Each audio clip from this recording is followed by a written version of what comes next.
ይቅርታ አይለንም።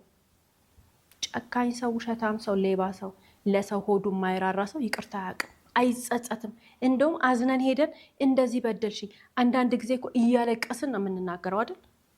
እንደዚህ አርገሽኛል፣ እንደዚህ አርገኸኛል ብለን እሪ እያልን እንባችን እየፈሰሰ ከንዴታችን የተነሳ እጃችን እየተንቀጠቀጠ ምናልባት ትከሻችን ሁሉ ሰውነታችን እየተንቀጠቀጠ ነው የምናወራው።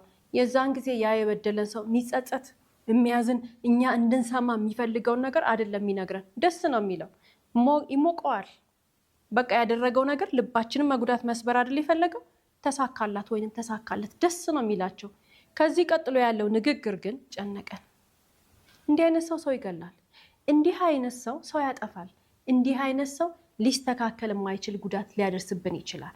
ስለዚህ ምንድነው ማለት ውስጣችን ጠቃሚ ሰዎች ከሆንን ሰውን የበደለንን ሰው የምንቀጣው በትልቁ ነገር እራሳችንን ገለል በማድረግ ነው። ምክንያቱም ጥቅም አለና እንጠቅማለን።